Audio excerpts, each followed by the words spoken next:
Happy Sunday, Y Rockers!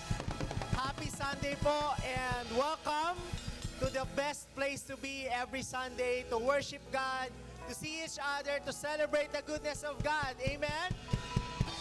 Sino po dito ang mga excited na mag-worship sa Lord? Taas naman ang kamay. Sino po ang mga expectant na makareceive ng Word of God this morning, this afternoon? Yan. Alright, welcome po sa atin ng mga nandito, alright, physically at Novotel and at the same time sa atin pong mga kasama na nakakonect sa atin online. Magandang hapon po sa ating lahat. Yan, alam ko po excited na kayo, kaya naman tatayo tayong lahat at magre-ready sa pag-worship sa ating Panginoon.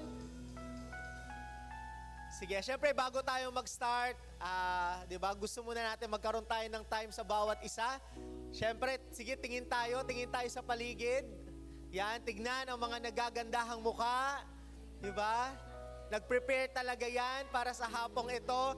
Syempre, sayang naman kung hindi natin sila makakausap, makakamusta. Ikot tayo, hanap po tayo ng 10 tao at sabihin po natin sa kanya, I am happy to see you. Come on, ikot po tayo. Yan, bawal po ang manatili sa ating upuan lang. Sabihin natin, I am happy to see you. I am happy to see you. Yan, sa mga kasama po natin sa online, bumati po tayo ng magandang hapon. Good afternoon everyone. And welcome po, i-welcome po natin ang bawat isa. Ayan, sige po, meron pa. Yung mga nandito, hindi pa nakakaalis. Dito. Yan.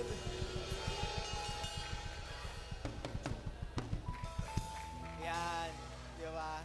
Tunay nga ang sarap mag-worship ng magkakasama at amen? Sino dito ang excited na? Taas ang kamay. Yan. Alam ko po, excited na kayo, pero alam nyo ba, every time we worship God, we should also prepare ourselves. Ba? Hindi lang tayo biglang tatalon sa kantahan, sa sayawan, at sa tugtugan. We really need to prepare ourselves to worship God. Amen? Kasi si Lord ay expectant siya. Naghanda si Lord para sa iyo ngayong hapong ito. Do you believe that? So dapat tayo ready din. Tanungin mo yung katabi mo, ready ka na ba? Sabihin mo sa kanya, mag-worship tayo kay Lord. Nang malaya. Yan. Pwede mo rin sabihin sa kanya, sasayaw ka ha?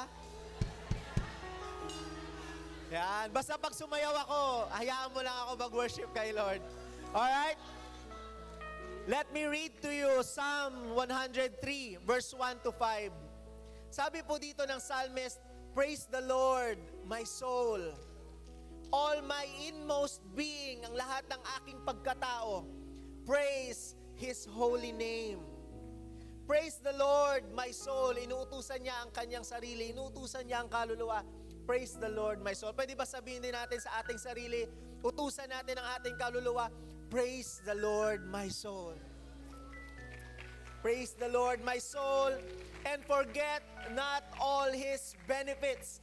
Huwag nating kalimutan ang ginawa ng Panginoon para sa atin. He forgives all our sins and heals all our diseases. Sino dito mga pinatawad ni Lord ngayong linggo? At mga pinagaling. Yan. Who redeems your life from the pit and crowns you with love and compassion. Who satisfies your desires with good things so that your youth is renewed like the eagles. Sabihin ulit natin, praise the Lord, O my soul. Taas natin ang ating dalawang kamay and we will start praying to God. Father, we praise you. We come here before you today, Lord God. We are here, expectant kami, Panginoon, excited kami, Lord God, na magpuri sa iyo, Panginoon. Marami po kaming pinagdaanan sa linggong ito. Marami po kaming kinaharap, Panginoon. But Lord, we are here again, Lord God, to celebrate your goodness, Lord God, to declare your victory in our lives, Panginoon. Lord, come, O God, and meet with us, Panginoon. We just want to worship you. We just want to see you, Panginoon. Hayaan mo, makapagpuri po kami ng malaya, Panginoon. without hindrance, Panginoon. Fill this place, Lord God, with overflowing joy, Panginoon. Fill this place with overwhelming peace, Lord God. And fill this place with your unfailing love, Panginoon. As we worship you today, we are so excited, Lord God. We praise you, Lord. We love you. We love you, Lord. Come on, palakpakan natin ang Panginoon. Thank you, Lord, in Jesus' name. Amen. Come on, let's worship the Lord. Amen! Sino dito ang excited ng mag-worship? Come on! Itaas ang mga kamay ng excited mag-worship! Hallelujah!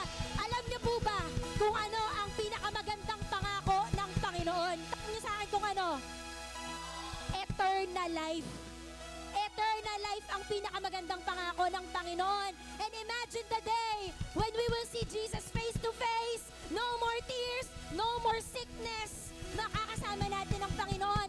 And right now, kung excited ka sa araw na yon, we will worship the King of Kings. Amen?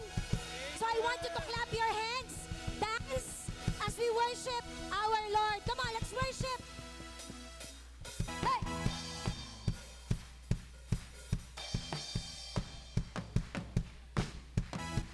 Come on, clap your hands for Jesus! Pwede kang sumayaw!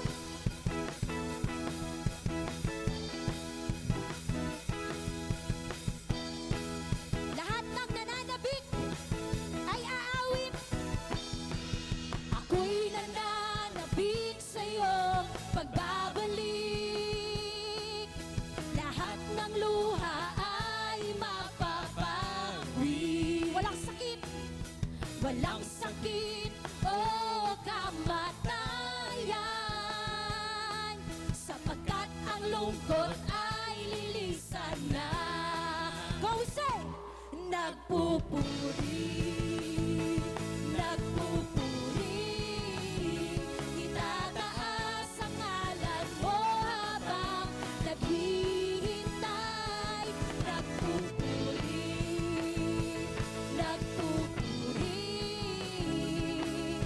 nananabik sa iyong pagbabalik. Nagpupuri, nagpupuri, nagpupuri, itataas ang ngalan mo habang naghihintay. Nagpupuri, nagpupuri, nananabik sa iyong pagbabalik.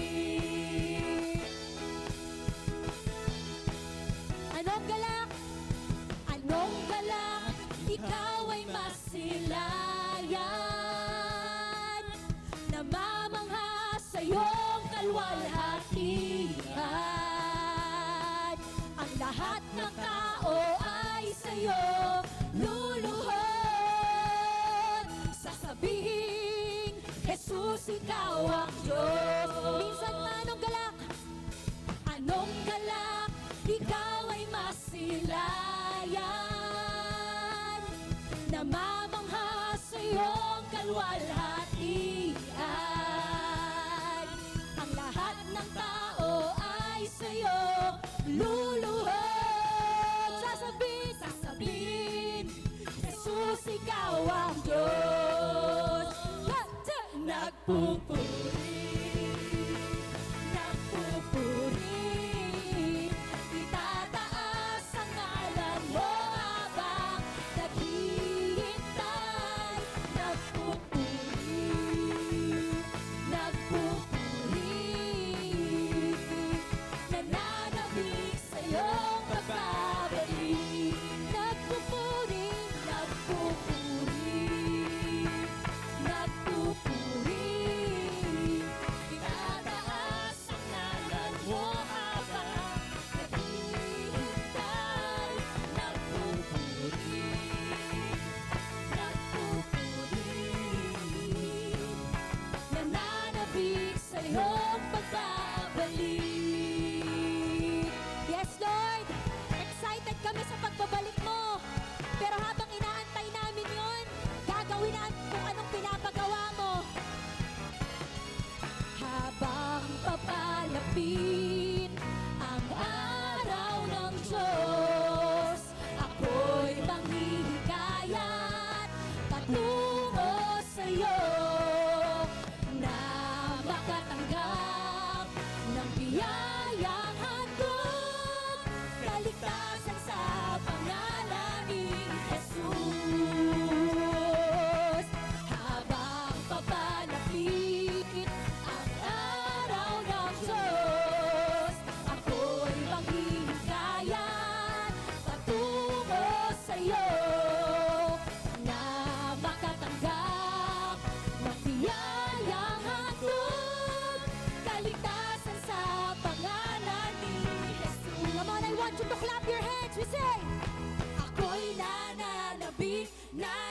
nananabik, nananabik. Clap your hands! Ako'y nananabik, nananabik, nananabik. One more time!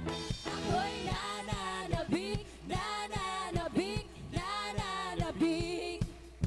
Ako'y nananabik, nananabik, nananabik. Nagpupuri, nagpupuri. Itataas ang ngalan mo habang naghihintay. Nagpupuri, nagpupuri. Nananabik sa iyong pagbabalik. Nagpupuri, nagpupuri. Itataas ang ngalan mo habang naghihintay. Nagpupuri, nagpupuri. Nananabik sa iyong pagbabalik. Lahat ng nananabik, papalakpak. Ako'y nananabik, nananabik. Pwede ka bang tumingin sa kaliwa mo? Sabihin mo, ako'y nananabik, nananabik, nananabik. Sa kanan mo naman. Ako'y nananabik, nananabik, nananabik. Ako'y nananabik, nananabik, nananabik. Hallelujah! Sige po, palakpakan natin ang ating Panginoon. Hallelujah, Jesus, Lord. Yes, kami ay nananabik sa pagbabalik mo. Salamat po. Salamat po sa buhay, Panginoon ko. Salamat, Lord, sa pagkakataon na ito. God, ano pa ba ang pwede naming hilingin sa buhay namin? Meron po kaming ikaw. At naniniwala kami na meron kami ng lahat ng bagay dahil meron kaming ikaw. At excited po kami, hindi lang sa fulfillment mo ng mga ibang pangako mo sa amin individually, pero sa pinakamagandang pangako mo sa amin, at yun ay ang buhay na walang hanggan. Kaya Lord, hayaan mo po na sa oras na ito, patuloy ka naming papurihan. Come on, Y Rockers, why don't you open your mouth and praise our King? Tapat ka, aming Diyos. Kahit kailan hindi ka po nagbago. Napakabuti mo po. Napakabuti mo po.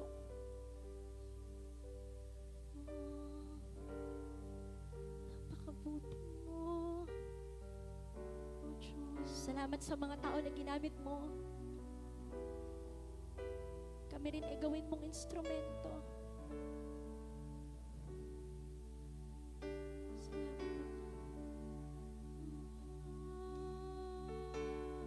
Come on, sing your praises to the King. Napakabuti mo, Diyos. Napakabuti mo, aming Ama.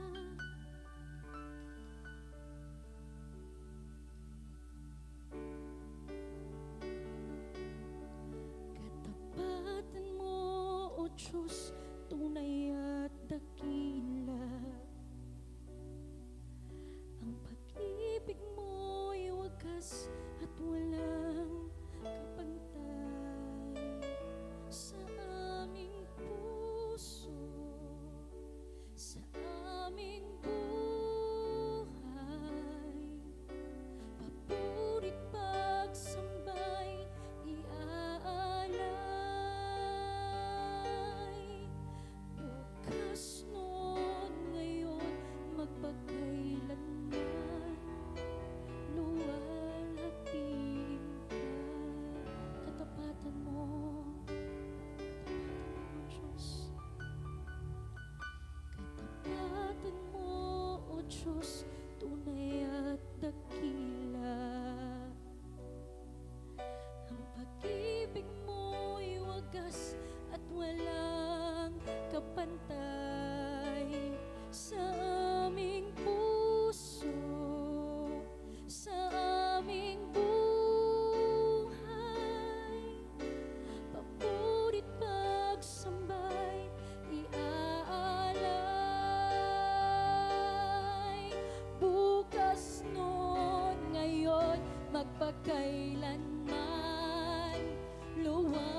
kailan pa man sa buhay ko'y tapat.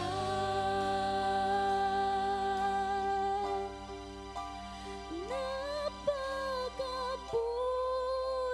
mo, aming Diyos Ama. Ang iyong likha, luluwal, hatiin ka.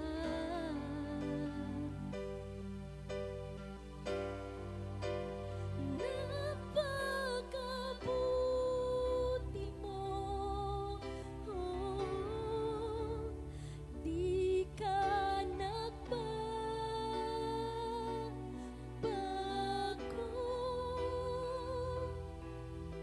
Noon, ngayon, kailan pa man. Noon, ngayon, noon, ngayon, kailan pa. Noon, ngayon, noon, ngayon, kailan pa man sa buhay ko'y tapat.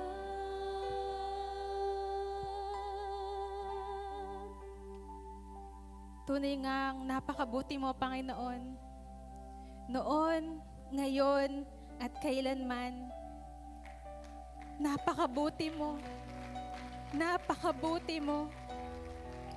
Sabi sa Psalms 100 verse 5, sapagkat ang Panginoon ay mabuti, ang kanyang kagandahang loob ay magpakailanman. Pag-ibig niya ay walang hanggan. Pag-ibig niya ay tunay, laging tapat kailanman. Pinakadakilang Diyos ay pasalamatan. Sa araw na to, ano man yung pinagdadaanan mo, ano man yung takot na nasa puso mo, ano man yung kabigatan ng iyong puso, ano man yung alalahanin na daladala mo, sabi ng Panginoon, mahal kita. Ako ang papawi ng takot mo. Ako ang papawi ng kabigatan ng puso mo. Ako ang papawi ng alalahanin ng puso mo. Mahal kita at hinding-hindi yon magbabago. Pasalamatan mo ang Panginoon right now. Sa pagkakataong ito, kausapin mo siya. Dahil ang pag-ibig at awa ng Panginoon ay walang katapusan. Lord, salamat po dahil hindi ka nagbabago. Ikaw ang aming palagi. Dahil palagi kang nandyan sa lahat ng season ng buhay namin. Tulungan mo po kami, Panginoon, na magkaroon ng pusong punong-puno ng pasasalamat. Na walang puwang para makakita kami, Panginoon, ng hindi maganda sa aming mga sitwasyon. Salamat po sa walang katapusang pagpapala mo sa amin. Tulungan mo kami, Ama, na ibahagi, Lord, yung napakadaming pagpapala na ibinibigay mo sa amin. Paalagi naman, nawa naming maalala yung mga ginawa mo sa amin. Lagi naming maalala na ikaw kahit kailanman hindi ka magbabago sa amin. Kahapon, ngayon at kahit na kailanman. Alisin mo nga, Panginoon, lahat ng aming mga pag-aalala. Lahat ng mga wrong thoughts namin, perspective namin in life, oh God. Hayaan mo, Panginoon, yung peace, yung joy, yung love, yun yung mag-umapaw sa aming mga puso. Dahil, Lord, gusto ka naming maranasan. Gusto naming maranasan ng buhay, Panginoon, na ikaw lang, Panginoon, ang nakikita. Sa iyo lang nakasentro. Salamat, Panginoon.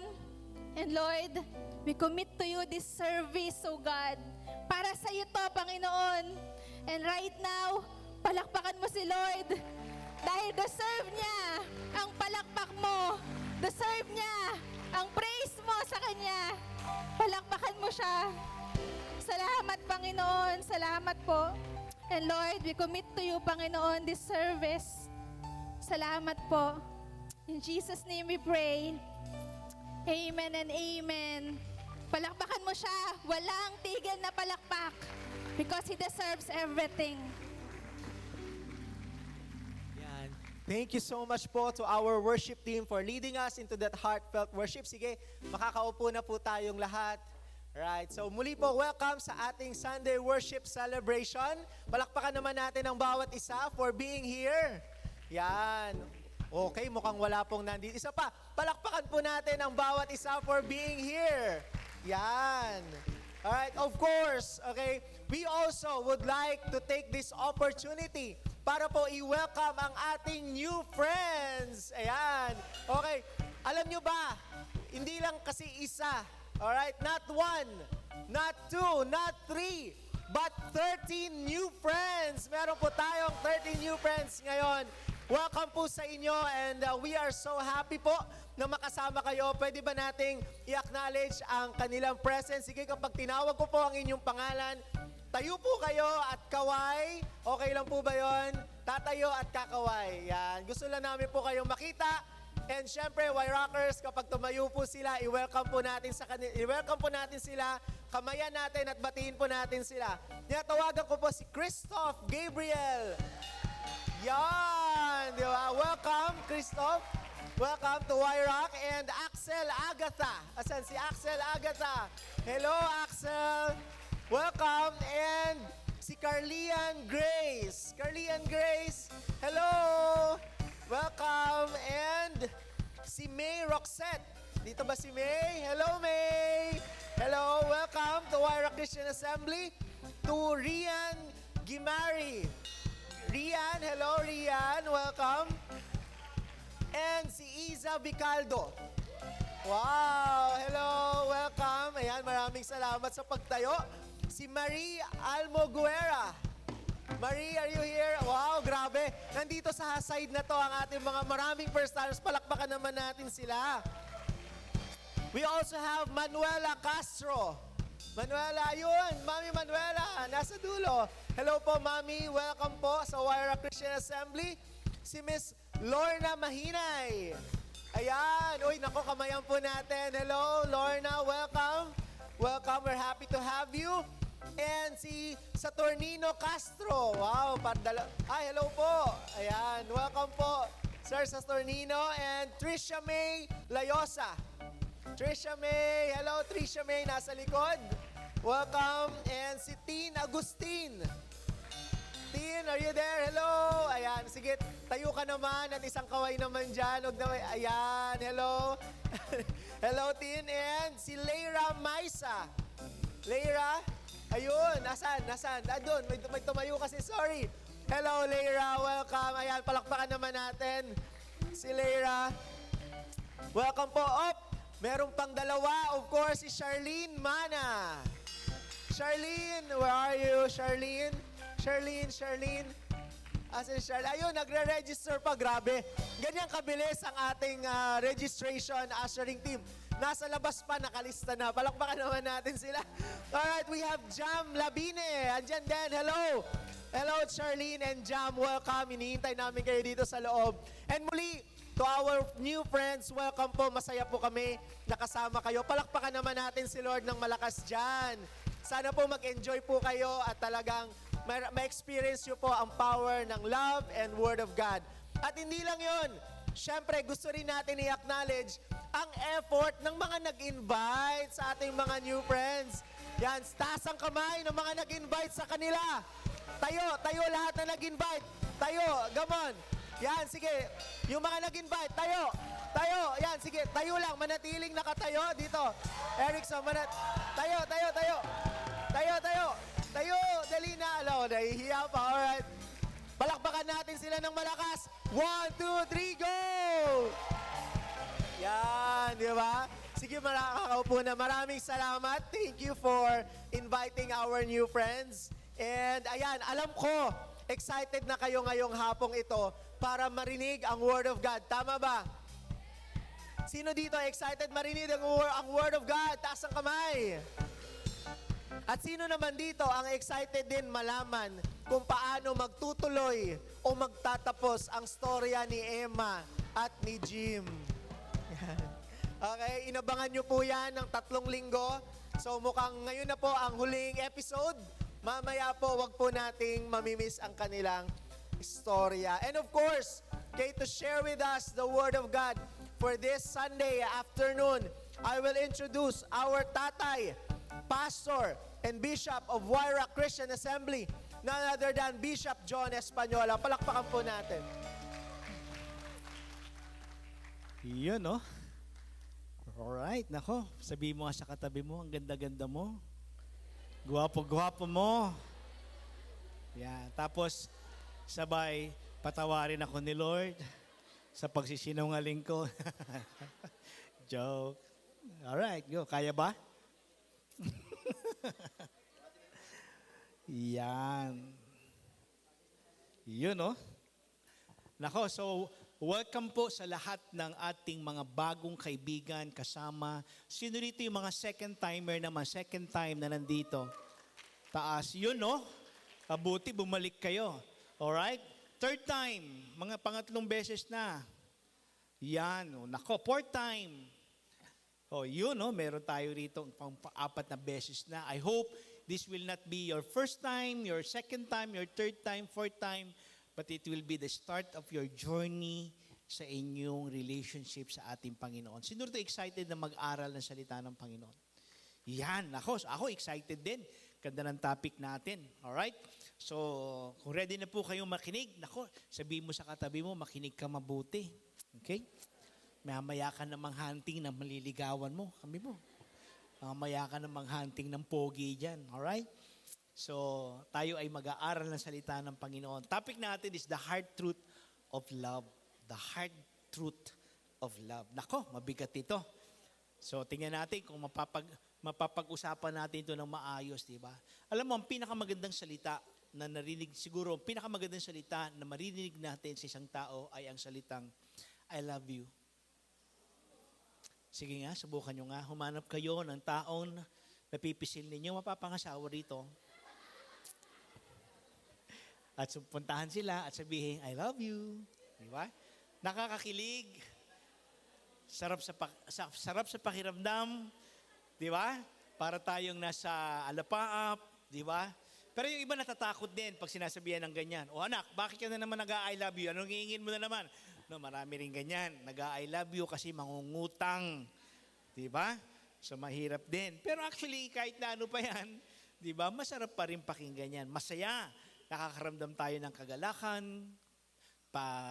ano ba ito? Kilig, tsaka nginig. Di ba? So, halo yan. Di ba? Kinikilig at nanginginig. Di ba? So, masarap pakinggan. Pero, sa totoo lang, marami ang hindi nakakaunawa ng isang mabigat na katotohanan tungkol sa pag-ibig. At yan ang pag-uusapan natin ngayon.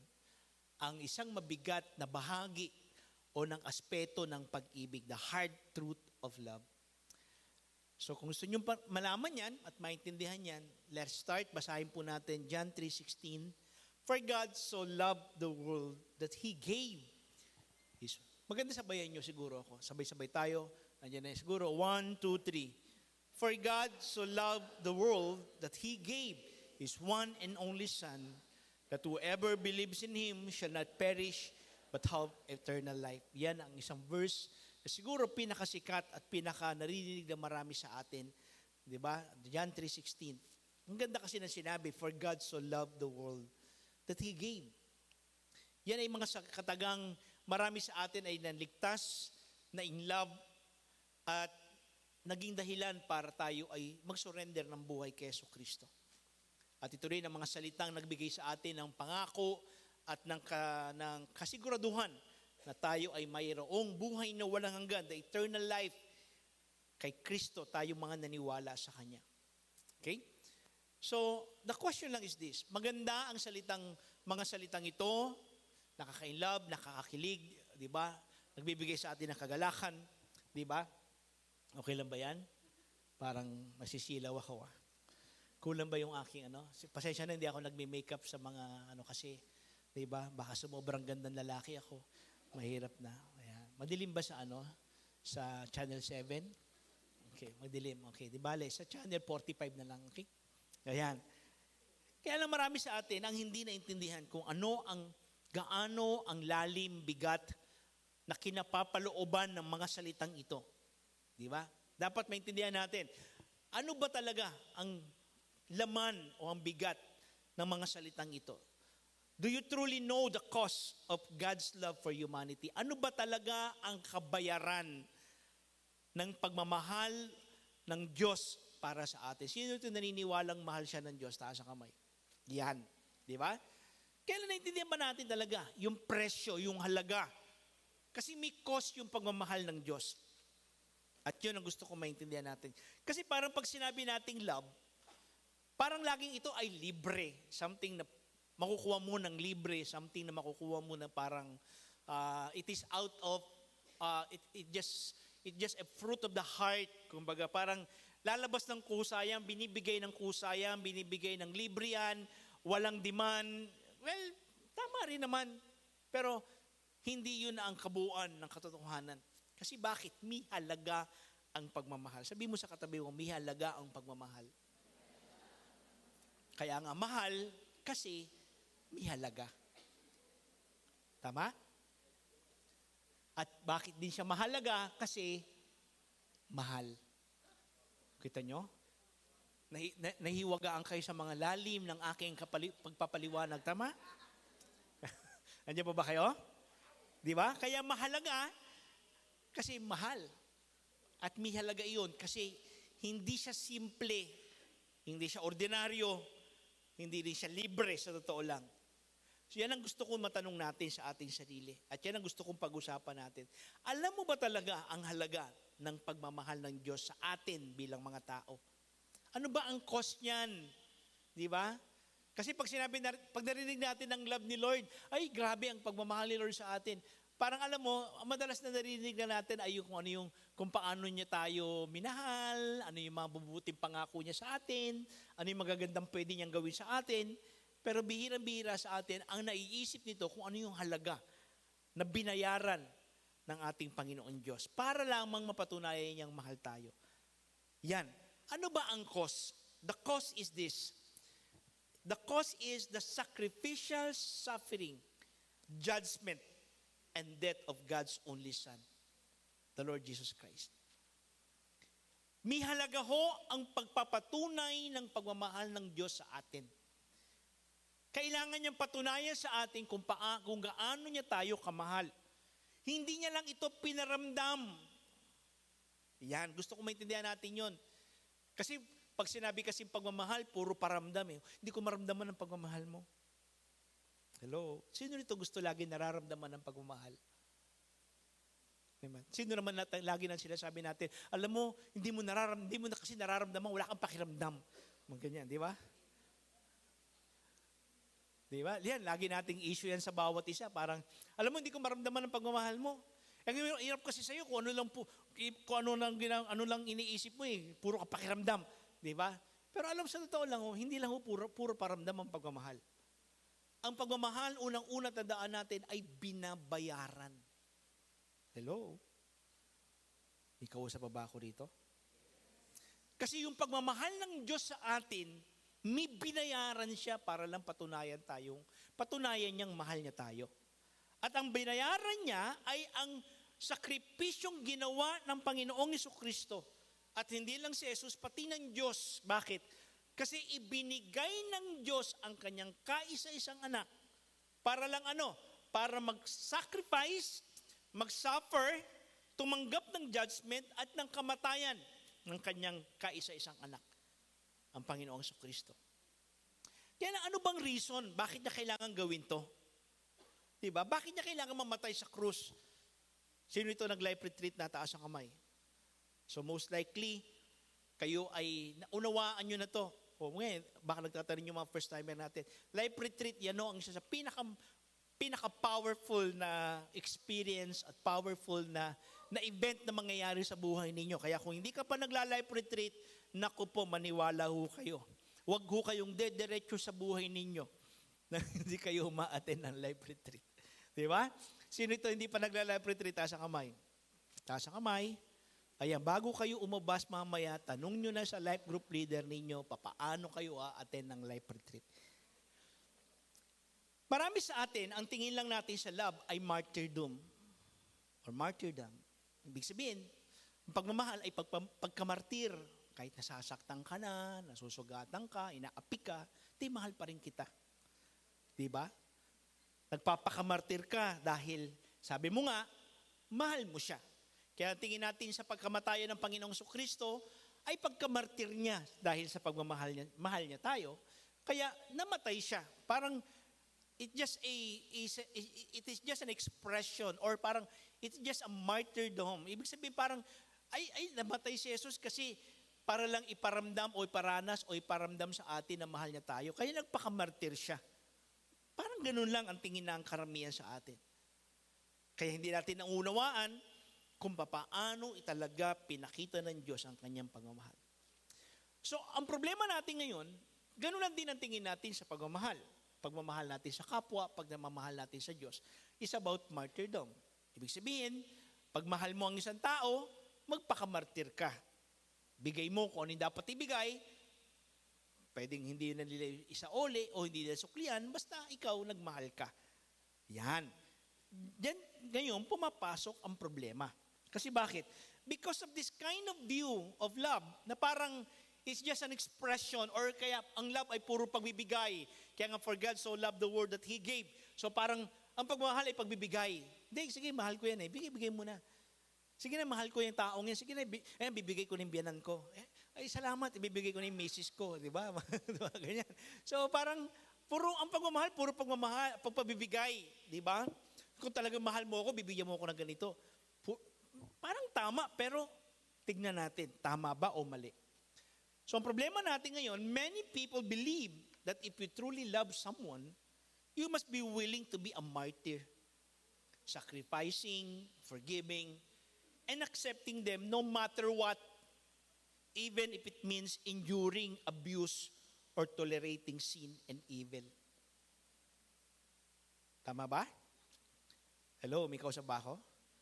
Ganyan ba ang view ng karamihan ngayon sa pagmamahal? Many people believe, o kung talagang mahal mo raw ang isang tao, dapat willing ka magpakamartir, mag-sacrifice, magpatawad. Di ba? At tanggapin sila kahit na sila ay nangaabuso na, nananakit na, at gumagawa ng kasamaan. Basta mahal natin sila. Kaya madalas natin marinig ang mga salitang, ano magagawa ko? Mahal ko siya kahit inaabuso na siya. Diba? Binugbog na, sinapak na ng fiancé.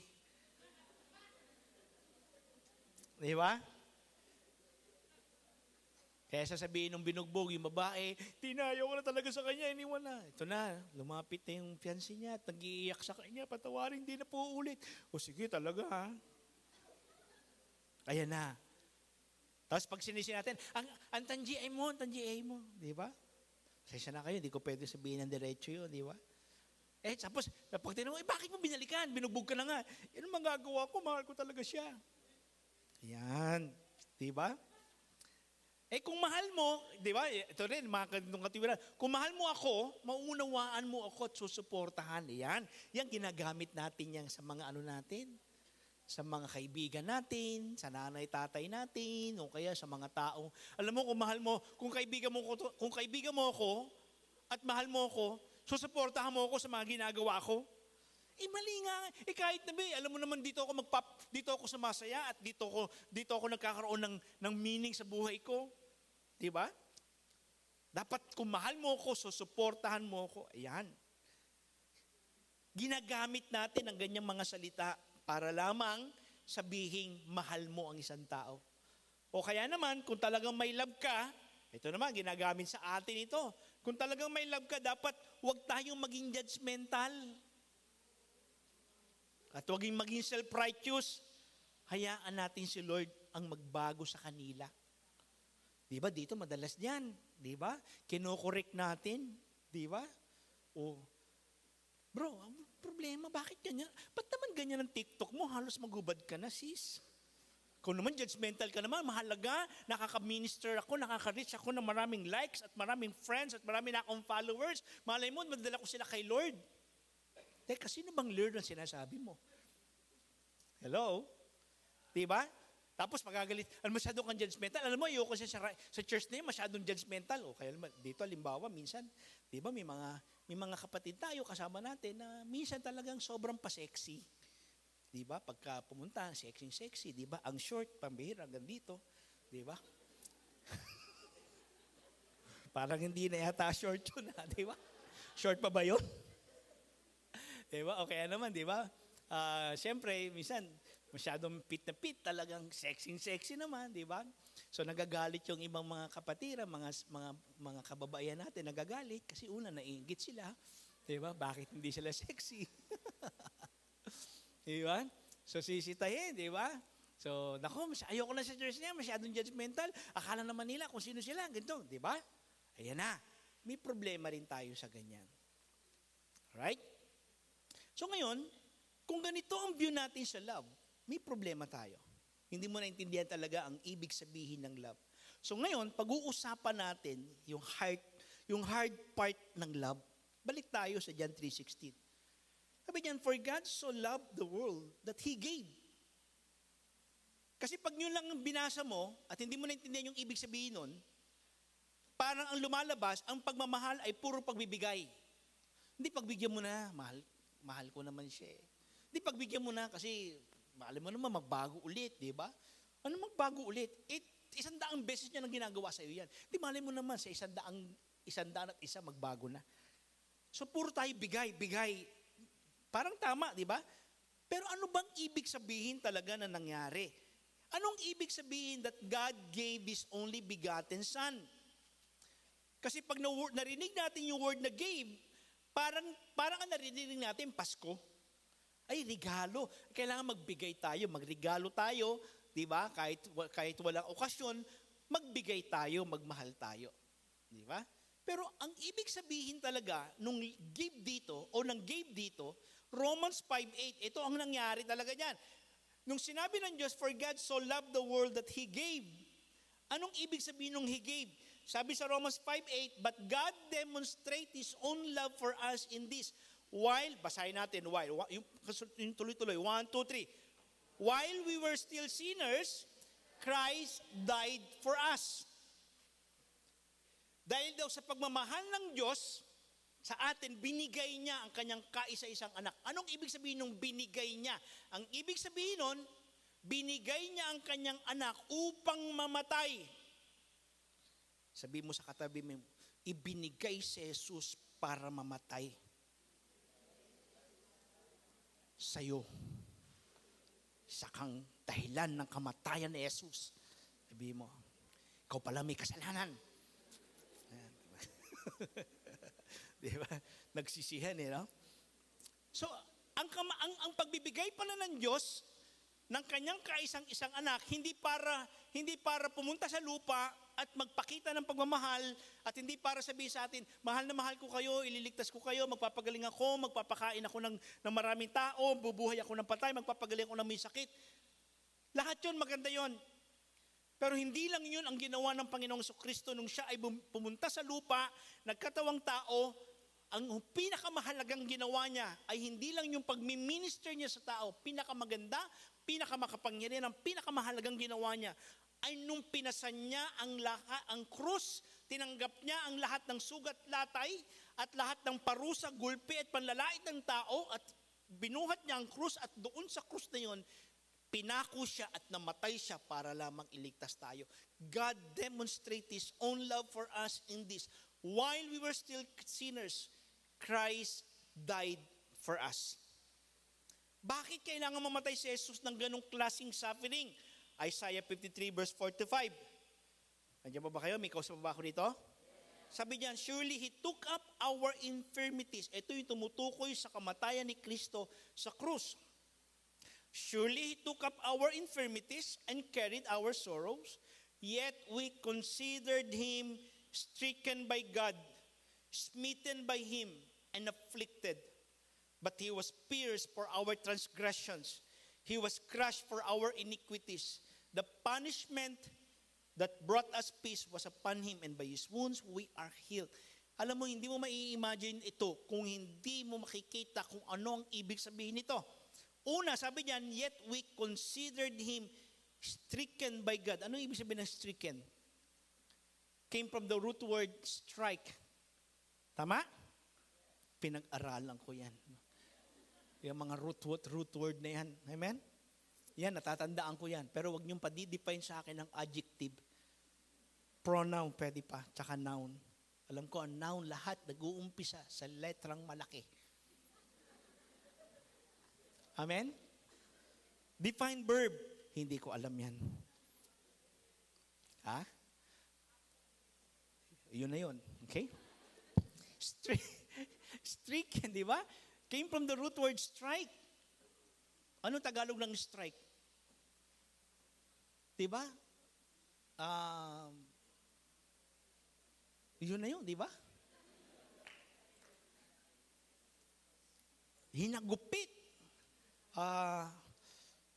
Pinalo, di ba? O kaya naman ay yun, di ba? Smitten. Ano yung smitten? Anong root word ng smitten? Smite. Di ba? Yun yung nilalagay sa kamay, di ba? Mittens pala yun. Sorry. Smitten. Smitten, smite. Parang pinukpok, tapos dinurog, smite, smitten. So, ibig sabihin ng stricken and smitten means striking someone with a blow or with a weapon. Alam mo, maganda sa English din di ba? Afflicted. Ano ibig sabihin ng afflicted? Means causing pain or wounds by striking someone. So, sinaktan talaga siya, sinugatan talaga siya. He was pierced for our transgression. Pag sinabing pierced, ibig sabihin, tinarakan. Kaya siya pinako, kaya rin siya ginamitan ng sibat. Tinarakan siya. Ipinako siya sa krus. Para raw ano? Because why? He was stricken, he was pierced for our transgression. Ano pa sabihin? He was crushed. Oh, ang dami raw may crush sa kanya.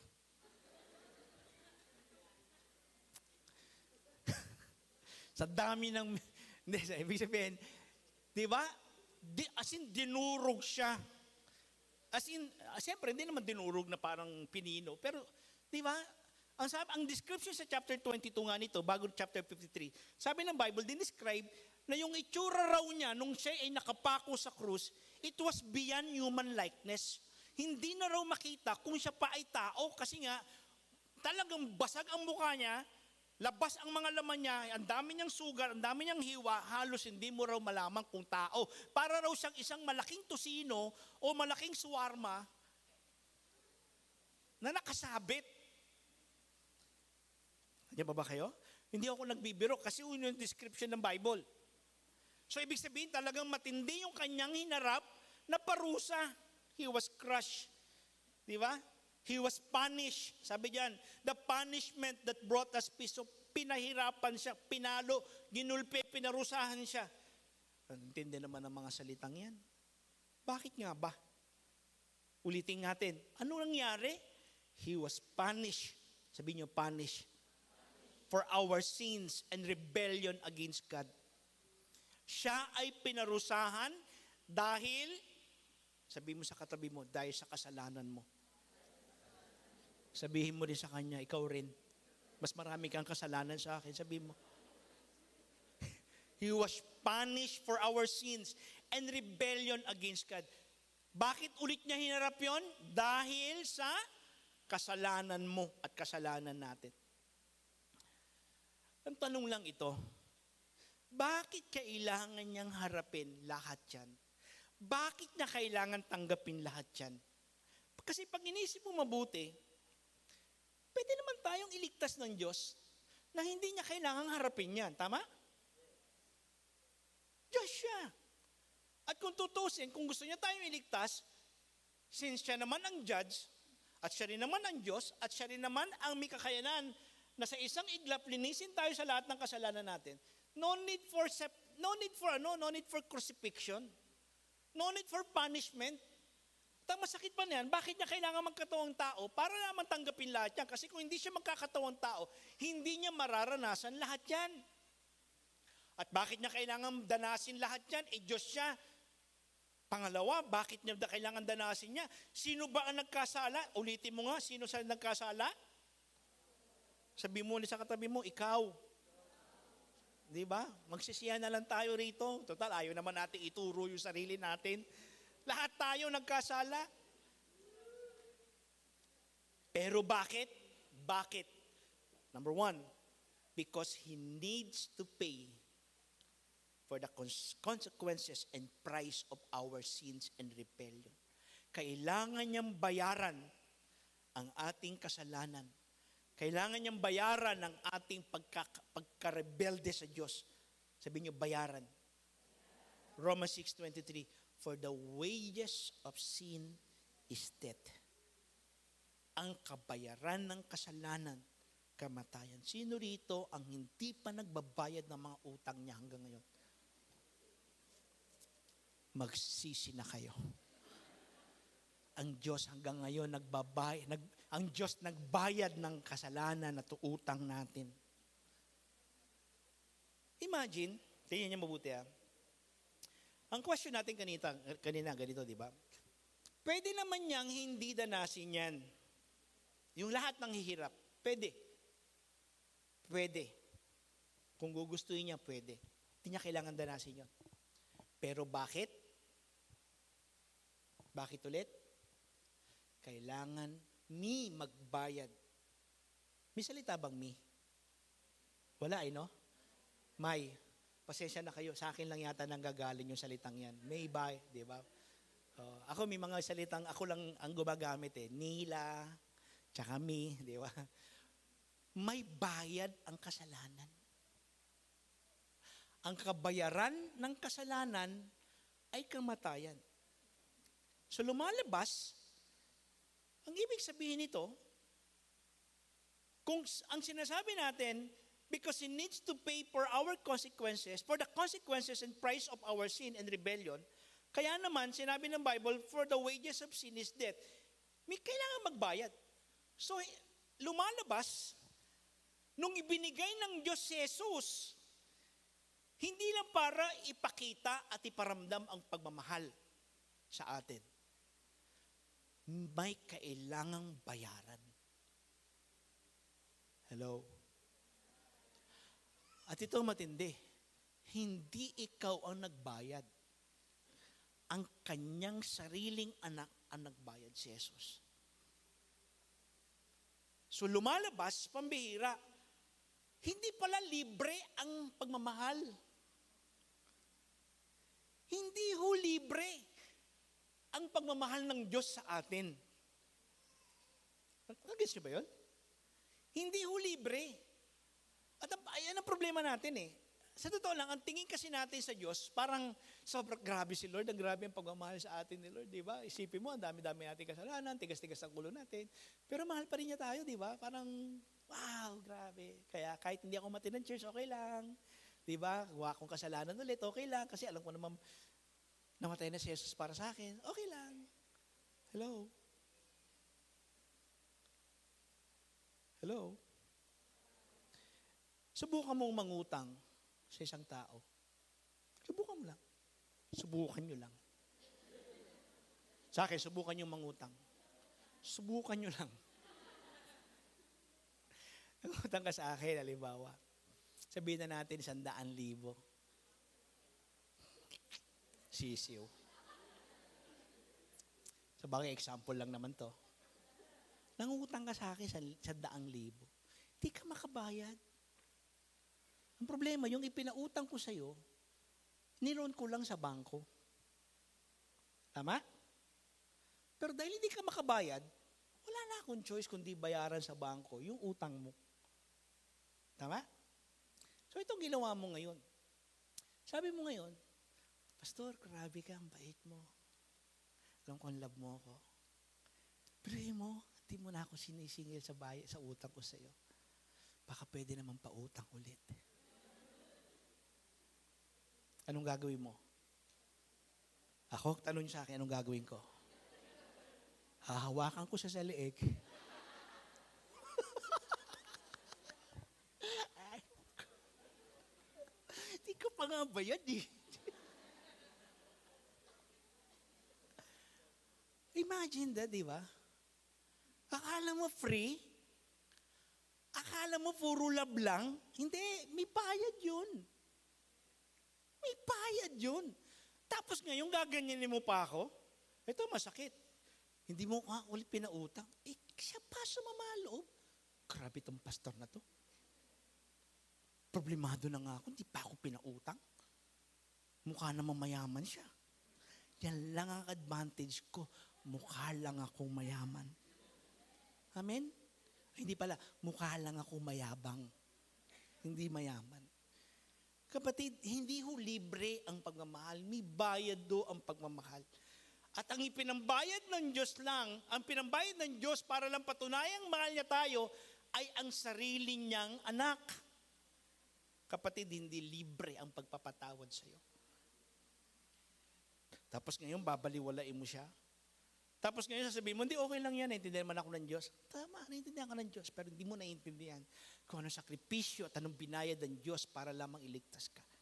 Pangalawa, because God's love does not include tolerating sin or ignoring accountability for our sin.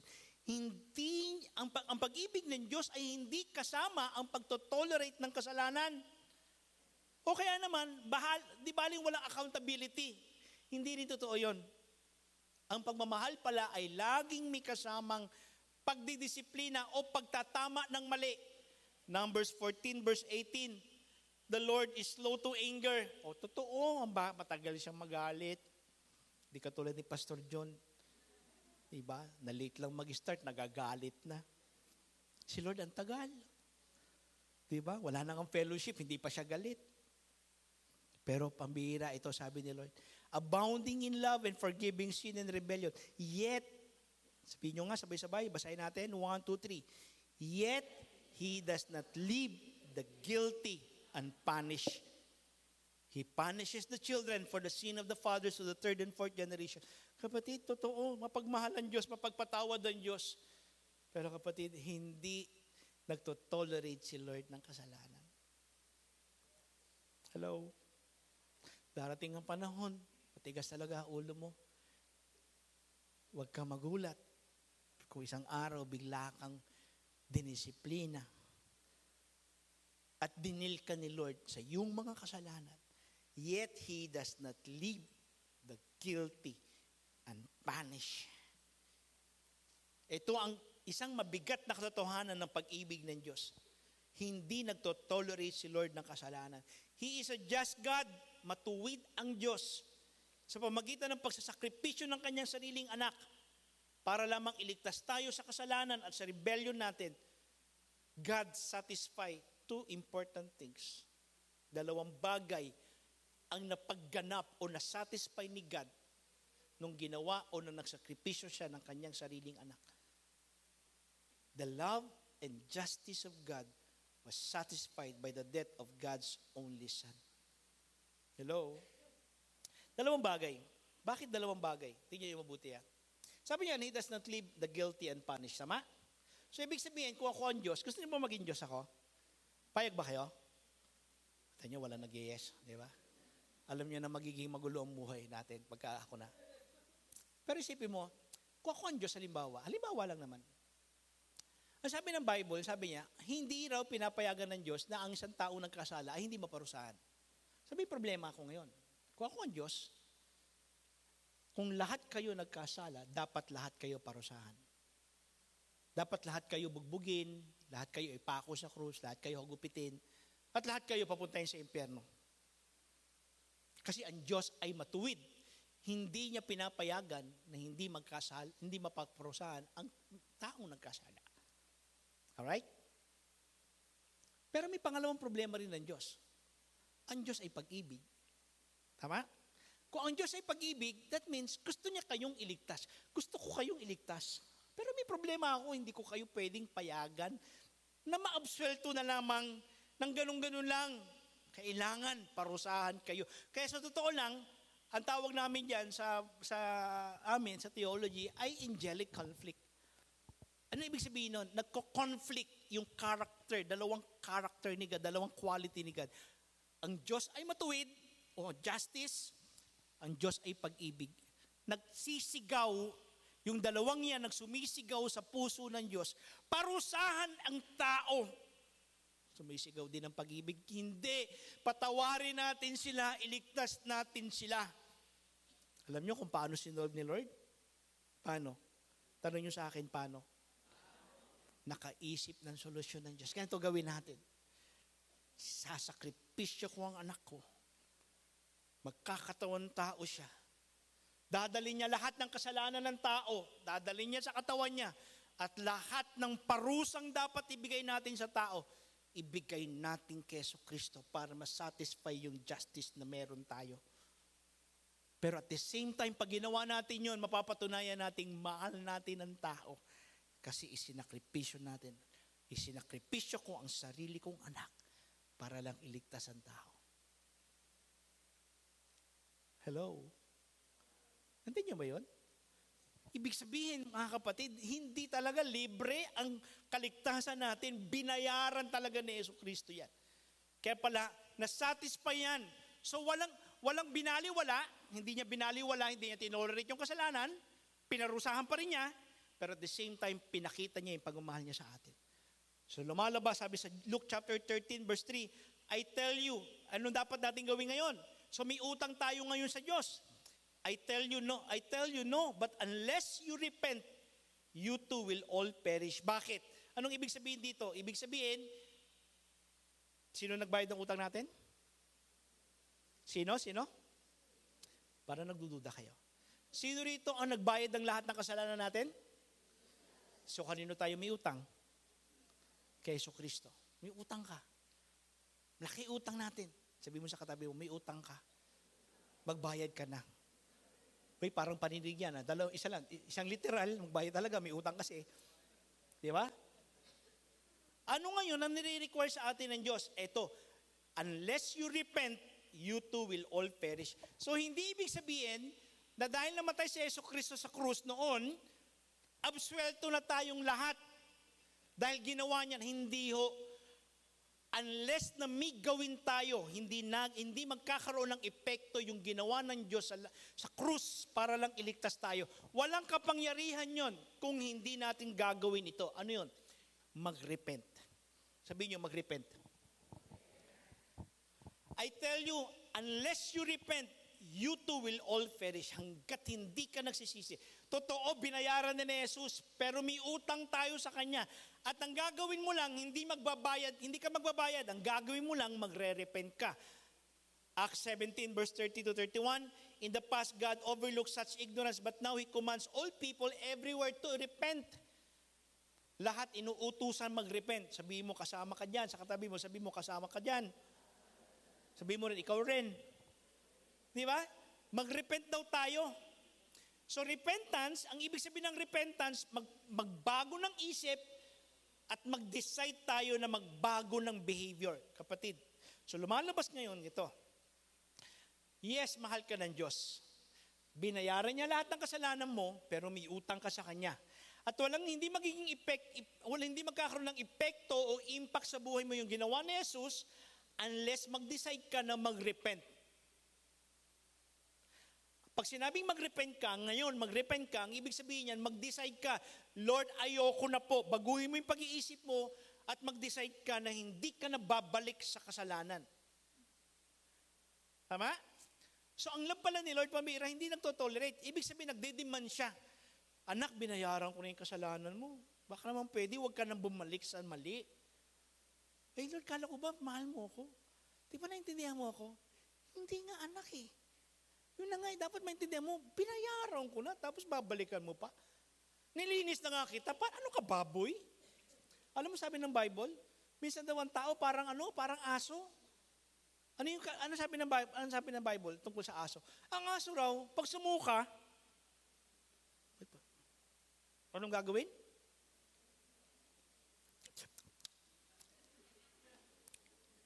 Kala ko noon, hindi totoo yan.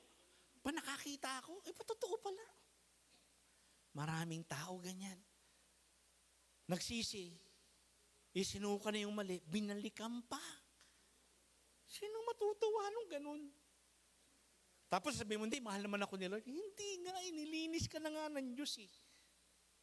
So love does not tolerate sin. Sabi ng 1 Corinthians chapter 13 verse 6, love does not delight in evil, but rejoices with the truth. Kapatid, kaya ho rito sa Wayrak, mga kapatid, totoo mahal tayo ng Diyos. At hindi ho titigil ang pagmamahal ng Diyos sa atin. Agape ho ang love ni Lord sa atin. Agape rin ang love natin sa bawat isa. Pero hindi ibig sabihin, papayag tayong gawin natin at patuloy nating igawin ang kasalanan. Kaya dito sa Wayrak, yes, pagtsatsagaan natin kayo, pagtsatsagaan namin kayo, pagtsatsagaan nyo kami. Kasi lahat tayo magkakamali at magkakaroon ng problema. Tama? Pero hindi ibig sabihin ito-tolerate natin ang kasalanan. Kasi ang totoo palang pagmamahal does not delight in evil. Hindi tayo natutuwa sa masama. Kaya kapatid, kung ikaw medyo nakokorek ka rito, hindi ibig sabihin kami ay walang pagmamahal sa iyo. Hindi, kaya ka nga namin kinokorek kasi mahal ka namin. Hello? At si Lord, mahal ka rin. Amen? Sa New Testament, lumalabas na meron palang sinasabi ang Panginoon tungkol sa ganyan. Kasi siguro sasabihin ninyo, bakit ganyan? Meron tayong mga kapatid o kasama na parang ginadjust na natin, parang pinaparusahan na natin, parang hindi natin pinapatawad. Hindi ho, kasi may sinabi ho sa Bible na ganyan. O the case of immoral brother. Alam mo yung meron palang isang example sa Bible, sa New Testament, na tinatawag na immoral brother. Kasi bakit? Sa 1 Corinthians chapter 5, verse 1 to 3, it is actually reported that there is a sexual immorality among you. So meron silang members sa Corinthian church na nagko-commit ng sexual immorality. And of a kind that does not occur even among pagans. A man has his father's wife. Yung asawa daw ng tatay niya, inasawa niya. And you are proud na panatuwa pa yung mga ibang members. Shouldn't you rather have been filled with grief and have put out of your fellowship the man who did this? Dapat tanggalin niyo sila sa church. Even though I am not physically present, I am with you in spirit and have already passed judgment on the one who did this, just as if I were present. So, kapatid, ang church hindi puro love. Kaya kung may narinig kayong mga nagtuturong ganyan, pastor, love wins, grace wins. Huwag tayong judgmental, tinatanggap namin lahat ng makasalanan sa church. Totoo, tinatanggap natin lahat ng may kasalanan at pinapatawad ng Panginoon. Pero yung nagkiklaim na siya ay brother o nagkiklaim siya na Christian na siya, at gumawa ng mali at kinokorek ng pastor, kinokorek ng life group leader, ayaw magpakorek, lalo na kung hindi nagsisisi, huwag tayo maging proud. Nagagalit si Pablo sa mga ganyan. Proud pa kayo? May ganyan kayong kasamang tao? Paalisin sa church yan. Ay, hindi ho kami nagsabi niyan si Lord sa Bible. Tama? Pero wala pa naman tayo ginaganyan dito. Tama? Meron na rin ba kayong nag-anos kami? Si brother ganito, pinapalayas na natin kasi immoral siya. Wala pa naman. Kasi bakit? Kasi mababait ang Wayraken nagpapakorek. Amen? Pero kung maktigas talaga ulo mo, naku po, makakaranas. Huwag naman sana tayong dumating sa ganyan na ayaw magbago. So sa madaling salita, kahit ang Bible sa New Testament, pag ang isang miyembro at siya ay matagal ng Christian tapos namuhay sa kasalanan at hindi sexual immorality to ibig sabihin, hindi sinabi sa Bible kung patay na yung tatay niya. Actually kasi sa panahon nila, kahit patay na yung tatay niya, kasi sa madaling salita, stepmother niya itong nanay niya. Stepmother, ibig sabihin hindi niya tunay na biological na nanay ito. So sabihin na natin namatay yung tatay. So byuda na yung nanay niya, stepmother niya. Tanong, pwede ba niya mapangasawa yun? Hindi ho. Sa Bible law, bawal yun. Incestuous po yun. Ibig sabihin, ay nagkukumit siya ng incest. Kasi tinukonsider ng Panginoon Diyos na sila ay tunay na biological na mag-ina na. So hindi pwede. So hindi sinabi ng Bible, pero sinabi ng Bible na hindi dapat ito gawin. So pinarusahan, dinisiplina siya, tinanggal siya sa church. Ibig sabihin, ang church hindi nagtotolerate ng sin. Guys, huwag kayong mag-alala, di ba? Hindi naman isang beses lang, hindi naman to parang, may kasalanan ka ngayon, lumayas ka sa church na to. Hindi naman ganun. Kukorek natin, one-on-one natin, tutulungan natin, ipoprocess natin. Pero kung talagang matigas ang ulo at ayaw magsisi, pasensya na bro, pasensya ka na. Pero hindi namin to tolerate yan. Una, hindi namin kayo pakakantayin. Kung umakanta kayo, di ba? Hindi kayo magla-live group, ay may mawawalan ka ng ministry. Pero hindi ka pa rin nagsisi, baka dumating sa punto. Tapos natutuwa pa, tapos marami na natutuwa sa iyo, na kinakampihan ka pa. Naku, pasensya na po, palalayasin namin kayo dito. Sakit naman po nun. Hindi. Kasi bakit? Tingnan nyo mabuti. Number 2, love will discipline and punish every act of abuse and stubbornness. Ang pagmamahal pala ay may kasamang pagdidisiplina at pagpaparusa. Sasabihin ng iba, grabe naman itong church na ito. Si Lord niya, hindi na tayo pinarusa. Hindi. Actually, pinarusahan niya tayo sa pamagitan ni Jesus. So, hindi ibig sabihin, wala rin pagpaparusa o pagdidisiplina. Hindi, di ba pinarusahan na nga ng Panginoong, si Jesus na nga tumanggap ng parusa at disiplina. So, dapat din na tayo disiplina. Hindi rin totoo yun. Kasi sabi ng Bible, Hebrews 12, verse 6, because the Lord disciplined the one He loves, and He chastened everyone He accepts as His Son. Sino rito naniniwalang kayo ay tinuturing naming mga anak namin? Ako tatay ninyo, kahit matanda na kayo. Kasi ako ang spiritual father niyo. Spiritual father lang, ha? Ibig sabihin, kung mahal ko kayo, kailangan i-correct kayo. Kaya pag ang pastor hindi kayo kinokorek sa mali niyong ginagawa, hindi yan pastor. Impostor yan. At natutuwa pa siya, hindi yan pastor. Maniwala kayo. Kolektor yan. Kasi gusto lang nila yung tithes mo at yung offering mo. Ay, malaking tither yan, huwag natin pagalitan, baka mawala sa church. Hindi totoo. Ako, pagdating sa ganyan, wala akong utang na loob. Kasi bakit? Marami akong ganyan naging member. Panay ang bigay sa akin. 1,000, 2,000. Binibigyan ako. Hintay nga ako sana kotse. Pero pag kita kong mali siya, kinokorek ko. Pinapagalitan ko. And praise God. Wala na sila. Di ba? Kasi bakit? Sasabihin sa akin, Pastor, grabe ka naman. Laki ng tinulong ko sa iyo sa church, tapos kaganyanin mo. But mahal kita. Tatay mo ako. At hindi kita papayagan manatili sa mali. Kasi bakit? Mahal kita. Kung hindi mo kaya, pasensya ka na. Pero gusto kitang itama. Kasi ang tunay daw na pagmamahal ay may kasamang pagdidisiplina, pagtatama at pagpaparusa sa mga hindi nagbabago. Proverbs 3 verse 11 to 12, my son, do not despise the Lord's discipline and do not resent His rebuke. Huwag kayo magtatampo pag pinagagalitan kayo rito. Di ba? Kinurik kayo, winanuluan kayo. Sasabihin nyo, salamat po, ang sakit po, pero salamat. Tama? Hindi yung nagtampo ka. Pastor, ang sakit naman na sinabi mo. Pero okay lang. Alam ko na mamali ako. Pakainin mo. Ilibre mo yung pastor mo. Pinagalitan ka, ilibre mo pa. Pakainin mo ng lechon. Diba? Ng alimango. Lahat. Pastor, mahal kita. O at least, pinaparamdam mo, mahal mo siya. But at the same time, pinapatay mo siya sa cholesterol. At least, pinakain mo siya. Namatay siya sa sarap. Kaya ako, nakakatakot eh. Pastor, lilibre kita. O ano papakain mo sa akin? Ay, Pastor, kakain tayo Jerry's Grill. Diba? Meron lechong, may crispy pata. Bro, teka, duda na ako. Mahal mo ba ako o hindi? Romans 2 verse 5 to 6, but because of your stubbornness and your unrepentant heart, you are storing up wrath against yourself for the day of God's wrath. Ibig sabihin, pag hindi ka talaga nagbabago, ayaw mo magpakorek na, inawa mo pa yung pastor mo, maniwala ka, nag-iipon ka raw ng galit ng Diyos sa pagbabalik niya. Pero palang ganun. So lumalabas mga kapatid, pambihira. Hindi papayagan ni Lord na hindi ka magbago, didisiplinin ka at paparusahan ka ni Lord pag matigas ang ulo mo. Sabi mo sa katabi mo, huwag matigas ang ulo. Pangatlo, love is tough. Love is tough o tough love, ang tawag natin yan. Proverbs 13 verse 24, whoever spares the rods hates their children, but the one who loves their children is careful to discipline them. Ako, naranasan ko yun nung maging tatay ako, nung pinapalo ko na yung mga anak ko. Siyempre, gagalit din ako sa ginawa nila. Pinapalo ko, pero actually talagang Minsan pinalo ko yung isang anak ko. Alam mo, naiiyak ako eh. Siyempre nakikita ko, nakita ko na nagba-violet na. Totoo yan.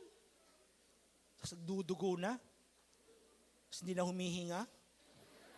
Hindi, joke lang. Sobra na yun, sobra. Hindi naman umabot sa gano'n.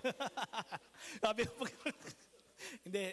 Pero talagang namamalo talaga ako ng anak. Alam niyo kung bakit? Hindi dahil galit ako, pero alam ko kasi, kilala ko yung anak ko. Nung panahon na yun, pag hindi niya na lamang make consequences ang kasalanan, talagang uulitin niya. And true enough, kung hindi ko ginawa yun, hindi magbabago. Praise God, nagbago. Amen? Dahil sa pagmamahal. Kaya, masakit, pero gagawin mo kasi bakit? Mahal mo.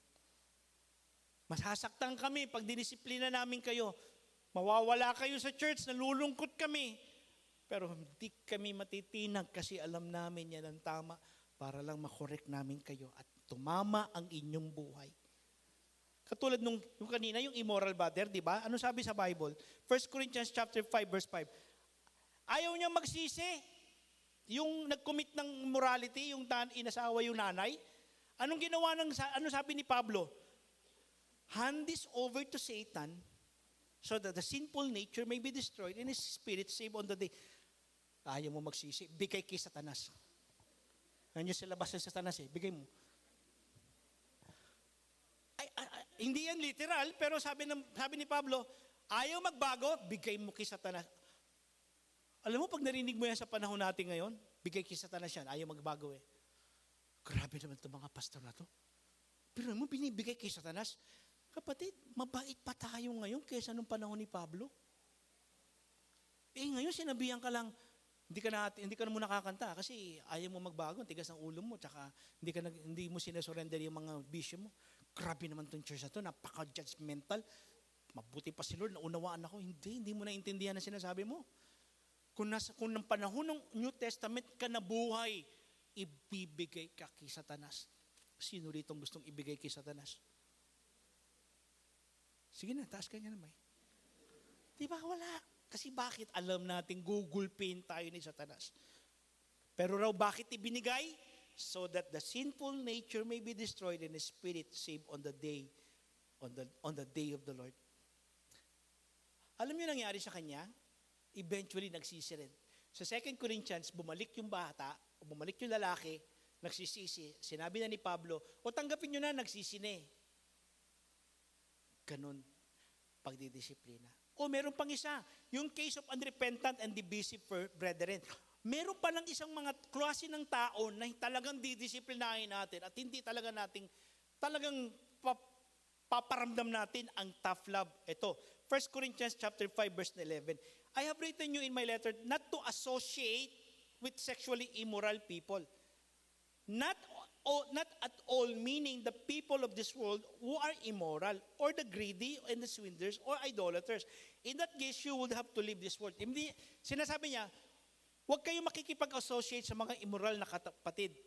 Hindi ko tinutukoy, ito linawin natin, hindi niya tinutukoy yung mga nasa labas. Kasi kung gano'n, huwag natin umalis na tayo, pumunta na tayo sa langit. Kasi marami naman talagang immoral. Pero sabi niya dito, pakinggan niyo mabuti But now, I am writing you that you must not associate with anyone who calls himself a brother. Ibig sabihin, kasama na sa church. Tama ba? Ang problema, tinatawag niyang brother siya, o ibig sabihin, tinatawag niyang Christian siya, at active sa church, at kumakanta, nagsiservice, nagmi-ministry, pero sabi niya, but is sexually immoral, greedy, an idolater. Kasama pala yung slanderer, yung naninira sa pastor. Nandiyan pa ba kayo? Yung naninira ng kapatid, yung chismosa. Sabi mo sa katabi mo, kan chismosa, kan chismoso. A drunkard or swindler. O pati swindler pala yung nanloloko ng tao. With such a man, do not even eat. Huwag ka raw makikikain sa kanila. Huwag ka makikifellowship. Ang tindi na yun. Ang bigat nun, tama? Nandiyan mo ba kayo? Again, hindi ko sinasabing 3 beses, 2 beses, expelled ka na. Hindi tayo ganun. Ang sinasabi natin, yung unrepentant. So dito sa church na to, i-correct, process natin, i-admonish natin. Pero kung talagang paulit-ulit mong ginagawa, as in sinasadya mo, as in talagang hindi dahil sa weakness mo lang, as in talagang naging ugali mo na pala yan. Slander, naninira ka, manginginom ka, na, di ba, naloloko ka ng tao, lahat yan. Pag hindi ka pa rin nag-repent, ano sabi ng Bible? Ano sabi ni Pablo? Do not associate with them. Huwag kang, di kapi-kapi tayo. Hindi, pasensya ka na bro. Ayoko makipagkapi sa'yo. Kasi bakit? Hindi ka nagsisisi bro eh. Pasensya ka na. Gusto ko maramdaman mo na mali yung ginagawa mo eh. Bigat. Hello? Ito pa, Titus 3 verse 10 to 11. When warn a divisive person once and then warn him second time. After that, have nothing to do with him. You may be sure that such a man is warped and sinful. He is self-condemned. O sabi niya, divisive. Ano yung divisive? Yung ginagawa niya, kumukuha siya ng mga tao, tapos yung grupo ng tao na makukuha niya, sisiraan niya si pastor, sisiraan niya yung kapatid. Tapos madidivide yung church. Kaya dito, meron tayong mga kasama rito na umalis, tapos tinuruang magalit sa pastor, tapos nagsarili sila, divisive yun. Kaya ako, para lang sa mga iba, sabi ng Bible, do not associate with them. Huwag kayong makisama sa kanila. Di ba? Nandiyan mo ba kayo? May kausap ba ako rito? So sa totoo lang mga kapatid, may kasamang pagdidisiplina, may kasamang pagpaparusa ang pagmamahal. Hindi natin ginagawa yan dahil galit lang tayo. No, tinuturuan natin. Ang pagmamahal ay tough. May love, pero tough. May love, pero may discipline. May love, pero may correction. So ano natutunan natin? Ano lumalabas sa lahat ng pinag-usapan natin for this month? Ito. Love is agape, unconditional. Kasi pag sinabing, akala ko ba love is unconditional? So kahit makasalanan siya, di unconditional naman eh. No, mali ho yun. Love is agape, but love is hard.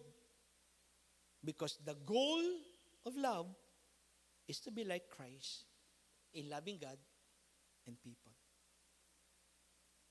Magmamahalan tayo rito at magtutulungan hanggang maging katulad natin si Kristo. Tama ba yon? Gusto niyo ba yon? Pero never na tayo magtotolerate. We will help one another hanggang maging katulad tayo ni Kristo. Pero we will never tolerate sin. Pero huwag kayong mag-alala, dahil sa church na to, isa lang siguraduhin ko sa inyo. Hindi naman kayo i-judge agad. Alam mo, hanggang 3 beses ka lang eh. Sumobra ka na, 4 ka na, layas ka. Hindi tayo ganun. Hanggat nakikita namin, you are willing to repent, you are willing to change, nahihirapan ka lang, po-process natin, tutulungan namin. Pero kung talagang rebelde ka talaga, matigas talaga ang ulo mo, tapos parang okay lang sa'yo, didisiplinahin ka namin. Iko-correct ka namin, pagagalitan ka namin. Dahil galit kami sa'yo, hindi. Mahal ka namin. Pwede ba tayo magmahalan ng ganong klaseng pagmamahal? Love is agape, but at the same time, love is tough. Because that is the only way for us to really become like Christ. Yun lang ang tanging paraan para maging katulad tayo ni Kristo. Amen? Amen ba yan?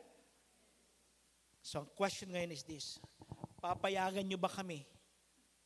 Kasi sa church na to, isa lang ang goal natin, lahat tayo ay maging maayos, matuwid, at totoong maging anak ng Diyos.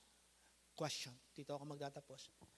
Will you allow us, bilang pastor ninyo, ang mga church leaders, mga life group leaders, kasama na rin kayo, churchmates, to love you with agape love, mamahalin namin kayo unconditionally. But love that is hard enough to correct, rebuke, and encourage. Pwede ba natin gawin yan dito sa Wyrack? Sige nga, tingnan nyo ang katabi ninyo. Kanan, kaliwa, harap, likod. Ibig sabihin, mamahalin mo siya ng katulad ng pagmamahal ng Diyos. Pero at the same time, pag may mali siya, may correction, pagagalitan mo din siya, ko-correct. Huwag naman yung parang, hintayin natin magkamali ito. Huy! Ikaw! Huwag naman ganon, di ba? Para naman tayo rito, di ba? Hindi naman tayo ganon. We want a family. Gusto niyo ba maging pamilya tayo rito? pamilya nagmamahalan, pamilya nagtutulungan, pamilya nagmamahalan na may agape, pero pamilyang nagko-correct, nagdidisiplina hanggang maging katulad ni Kristo. Ang sarap nung ganun, tama? Ako, pagalitan niyo ako pag nagkakamali ako. Huwag lang sa harap ng maraming tao kasi sasapakin kita pagka sa harap. Kaya kita sasapakin kasi kinokorek din kita. Hindi, joke lang. Pero you can correct me one-on-one, kausapin niyo ako, chat niyo ako, Pastor, masakit yung sinabi mo kanina, nasaktan ako. Ganun ba? Sorry. Wala akong perpekto rito. Hindi ako perpekto. Amen? Ako'y anak ng Diyos, pero hindi ako Diyos. Si Kibuloy lang daw yun. So, I'm not perfect. We are not perfect. Everyone is not perfect. But we will try our best to love agape, unconditional. Amen? Palakpakan natin ang Panginoon. Tatayo tayo lahat. Tatayo tayo lahat.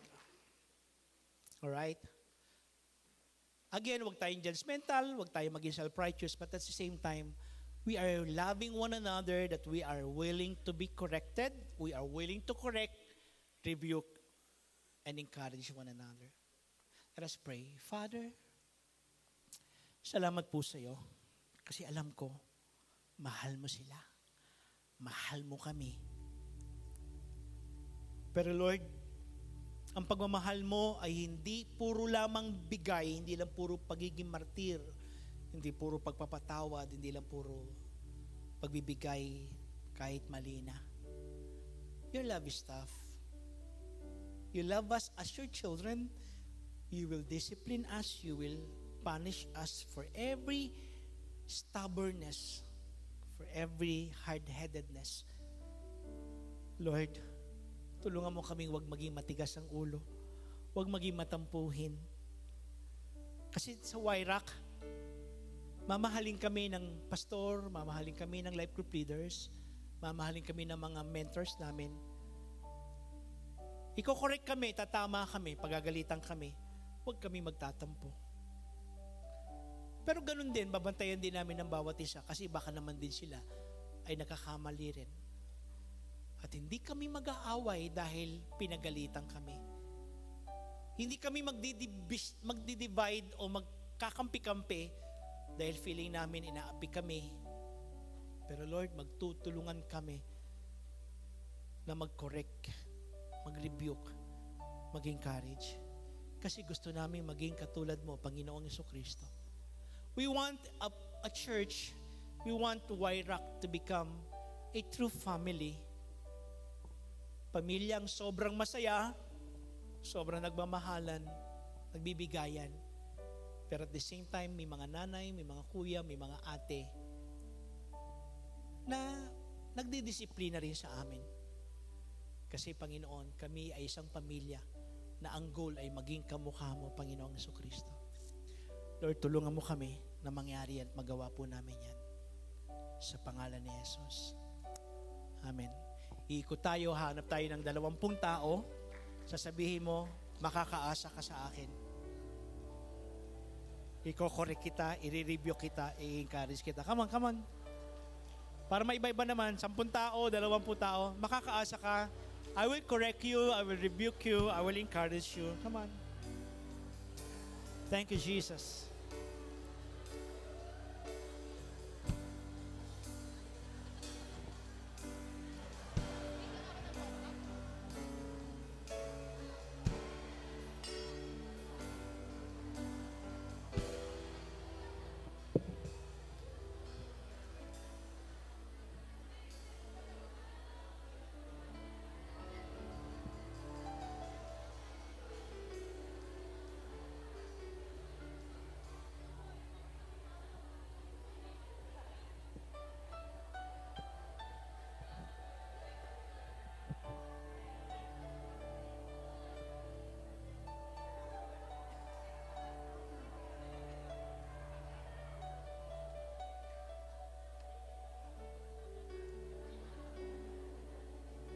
Ayan. Nakaikot na lahat. Grabe, no? So, alam ko marami kayong mga na-take note doon sa, sa topic na yun, no? And syempre, yun nga, sinasabi kanina that love is agape, but love is hard, di ba? Pero kailangan talaga ng matinding dedication sa willingness na magpa-correct, mag-correct at mag-encourage ng bawat isa para tayo ay mag-grow pare-pareho spiritually. Tama ba yun? Di ba? So, pinakita sa atin ng Agape Love na ang Agape Love, kahit challenging siya, crucial siya para saan? Sa spiritual growth ng bawat isa. Di ba? And syempre, para ma-develop yung Christ-like community natin. Yan. So, dapat may balanse ng love, may balanse ng correction, ng encouragement, lahat yan rooted and grounded sa desire natin na matulungan natin yung ating mga kapatid. Tama ba yon? Di ba? So pag nag-commit ang church na to, di ba, na dito sa kind of love na to, makaka-create tayo ng environment kung saan lahat tayo sinusuportahan natin ng bawat isa in their walk with God. Ayan. So dapat magkaroon tayo ng commitment na maging willing to offer correction and encouragement na syempre merong pagmamahal sa puso. Di ba? Sabihin mo nga, Agape Love, grabe ka na. Yeah. Ayan. So actually, this is the last installment pero parang gusto pa nating matuto pa about love, right? Ayan. Pero syempre, marami pa tayong matututunan sa susunod na mga months. And ngayon naman, dadako tayo sa ating favorite part, di ba? Syempre, ang susi sa pagbubukas ng kayamanan ng langit. Di ba? So as we continue this Agape Love in action, let's hear a giving encouragement from Pastor Nino. Alright, so alam ko po excited tayo na magbigay sa Panginoon. Pero meron lang po akong gustong i-share na encouragement po sa atin kung bakit ba tayo nagbibigay at ano ba ang promise ni Lord sa atin every time we give. Okay lang ba yon? Yan. So sabi po, meron ako 3 bagay na gustong i-share sa inyo bago tayo magbigay. Alam ko po excited na kayo, naka-ready na yan, nakatabi na yan, last week pa, tama ba? Yan. Pero gusto ko lang po munang i-share sa inyo to.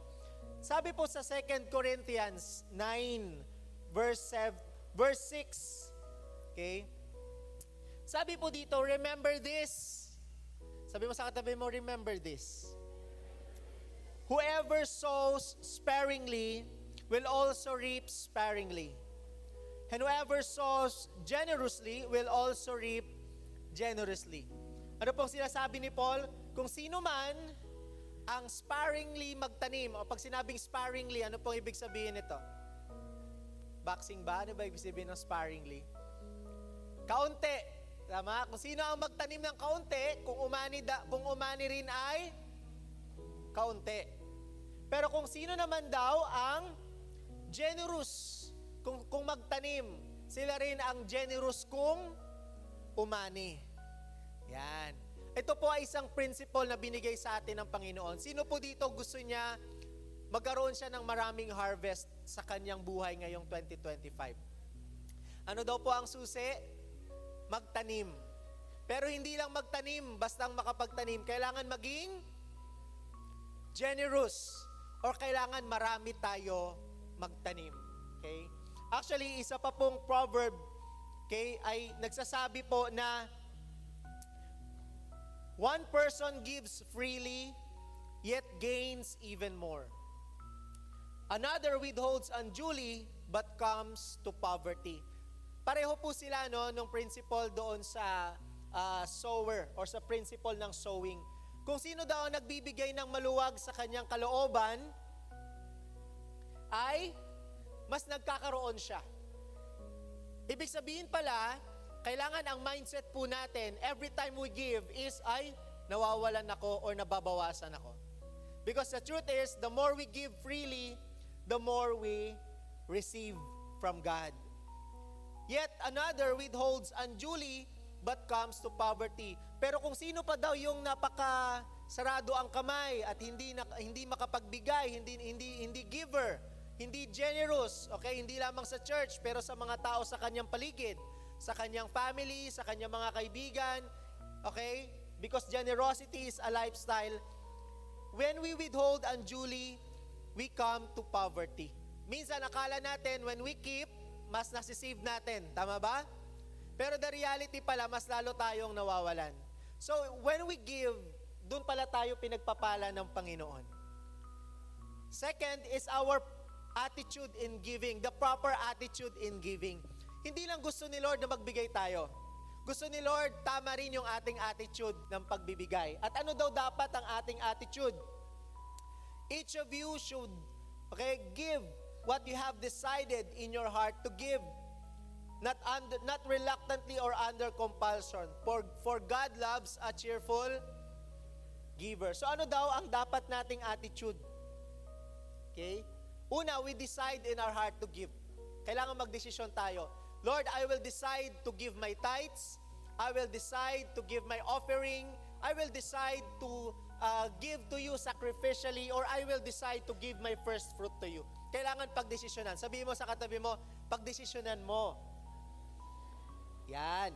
And dapat, not reluctantly or under compulsion. Pag sinabing reluctantly, parang sapilitan or parang, alam mo yon, pinorse ka lang na magbigay.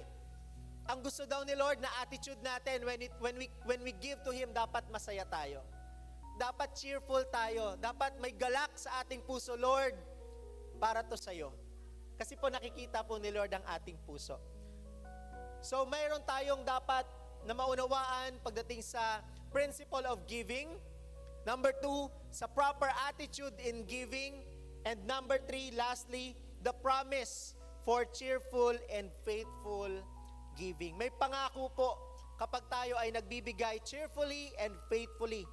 2 Corinthians 9:8, and God is able to bless you abundantly, so that in all things, at all times, having all that you need, you will abound in every good work. Sabi po dito, God is able to bless you abundantly. Ibi-bless daw tayo ni Lord, hindi lang ng kaunti, pero ng marami. Sino dito gusto siya i-bless ni Lord? Yan. So that in all things, at all times, sa lahat ng bagay, sa lahat ng pagkakataon, having all that we need, hindi raw po tayo magkukulang. Bibigay ni Lord sa atin ang lahat ng ating pangangailangan. Not only that, we will abound in every good work.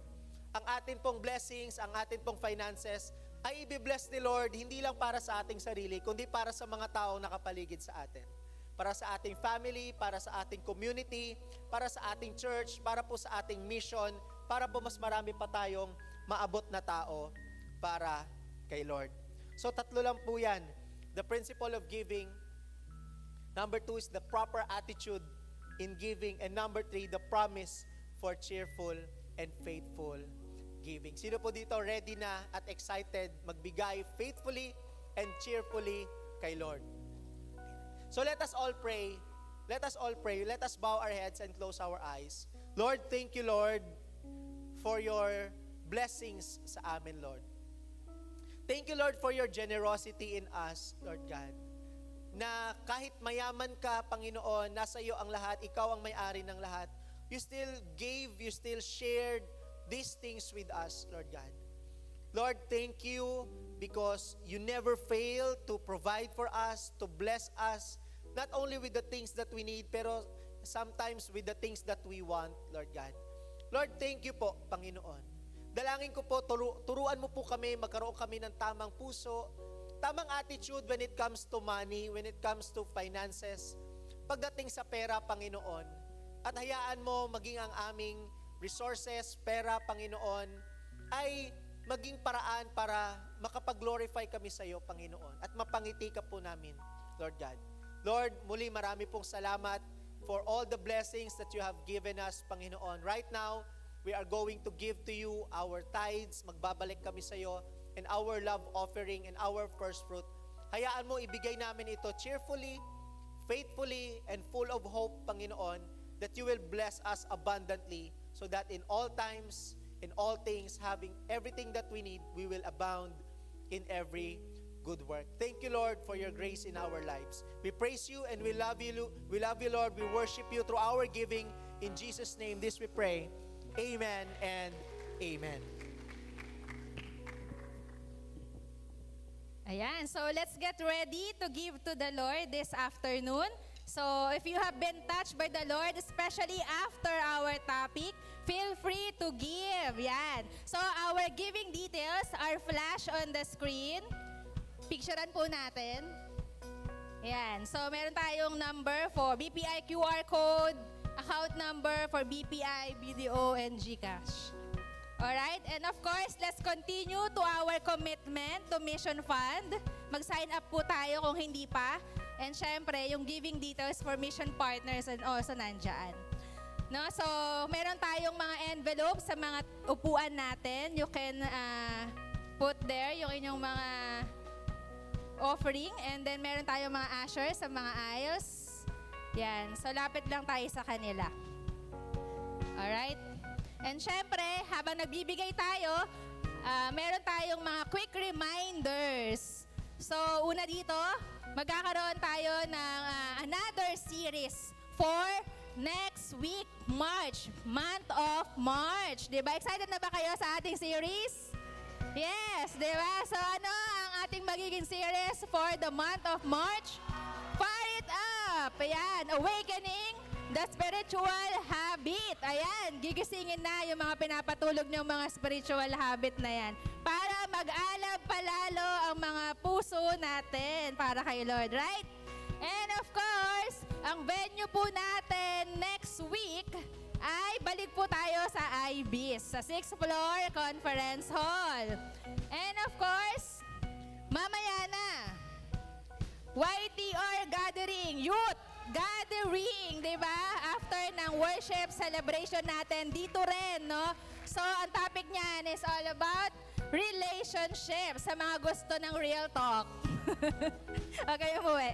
Real talk about sa real life. And of course, sa totoong meaning ng pag-ibig, mamaya yan para sa ating mga kabataan, nag-aabang ng tunay na pag-ibig. Ayan. Siyempre, at tinatawagan natin ang ating cast for that video. And of course, yung ating YPAD theme.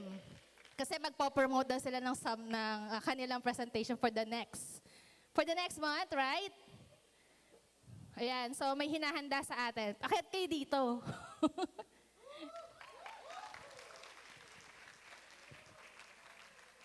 Ayan, hello, magandang hapon po sa inyong lahat. Wow, napaka-formal. So, tinatawagan ko muna yung cast, si Jim, no? At saka si Emma.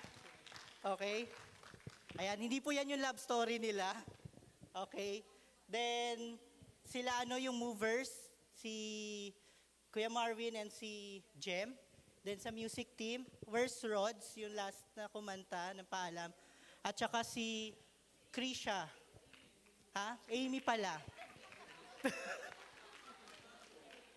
Si Amy pala. Ayan, sila po yung mga tumulong sa amin. And syempre, yung nag-edit ng video, si media team, sila Mika, yung team nila Mika. Saan kayo? Ayan. Sila Chan at saka si Kuya Angelo. So, ayan. So, we are YPAD team. Gusto namin pakilala sa inyo yung team namin. So, si Kuya Seth. Ayan, okay. Hindi.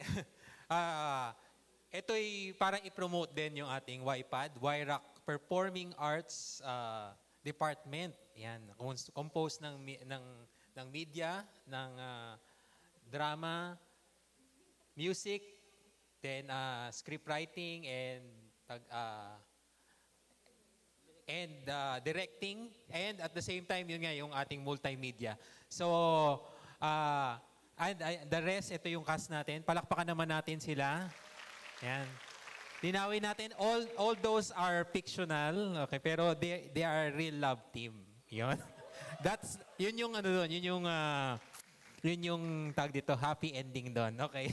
Okay, so this coming March, April, and the rest of the months, meron tayong YPAD at we are inviting ang mga talented tag dito and artists natin in these areas of performing arts ay mag-sign up. Ayan. So this coming April, meron tayong short or meron play tayong ipoproduce. And eto, Ayan, meron pong dito, QR code. So you may scan and register. Okay? And I hope na lahat po tayo ay lahat po ng mga tinatago nyo mga talento, no? Pwede kayo mag-register dito, then i-reach out namin kayo for our, sabi nga ni Rev, na meron kaming upcoming play sa Easter presentation. This is a big play, no? So dito po siya gaganapin din sa Novotel. Okay? So we need actors, we need talented persons, no? And expect nyo na din na may magtatap din ako ng mga sa inyo. Thank you. Yan, so, sign up na. So yun lang po. Thank you so much. Ayan, so syempre, closing na! Tayo na po tayo for closing prayer. Ayan, so syempre before tayo maghiwa-hiwalay, hindi natin palalampasan ng oras na magpasalamat ulit sa Panginoon for another day, di ba? Another Sunday for all of us, okay? O sige, let's bow our heads and let's pray. Heavenly Father, maraming salamat po muli sa mga mensaheng pinarating mo sa aming lahat. And Lord, we are continuously praying na bigyan mo po kami, Panginoon, ng pusong katulad sa iyo. Kung paano po dapat magmahal ng tao, sacrificially, Lord, willingly, Lord, so that magiging kamukha mo kami in due time.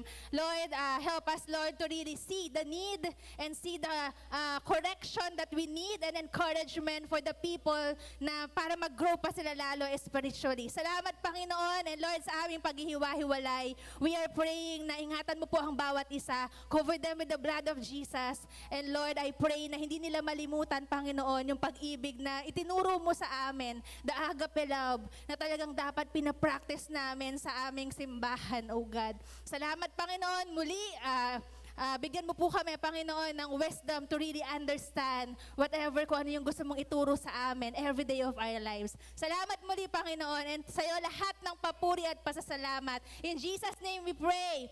Amen and amen. Amen! Ayan, so tara po muli, mag-worship po tayo sa ating Panginoon. Lahat ay sasayaw na ngayon kasabay ng ating mga mover.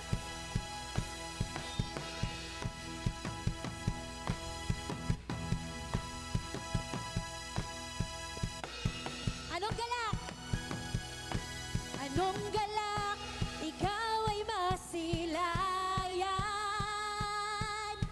Namamangha sa iyong kalwalhatian. Lahat ng tao ay sa iyo luluhod. Sasabihin, Jesus, ikaw ang Diyos. Come on, we clap our hands. Nagpupuri, itataas ang ngalan mo habang naghihintay. Nagpupuri,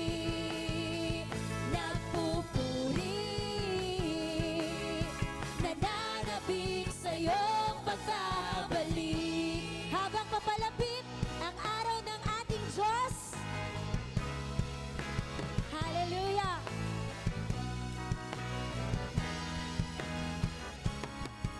Habang papalapit ang araw ng Diyos, ako'y manghihikayat patungo sa iyo na makatanggap ng biyayang handog, kaligtasan sa pangalan ni Jesus.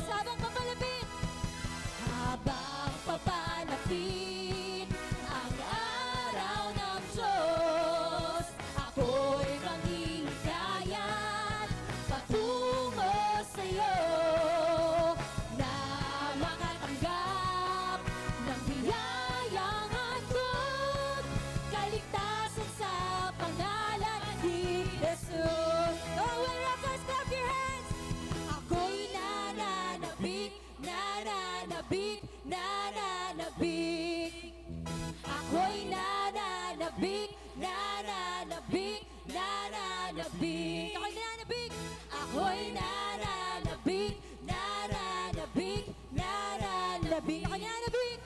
Ako'y nananabik.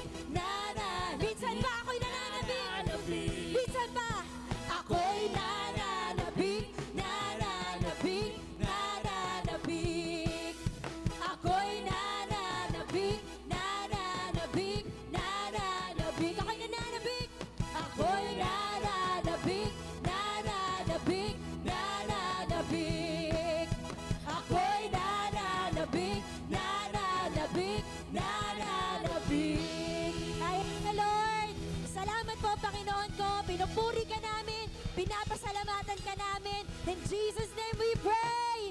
Amen!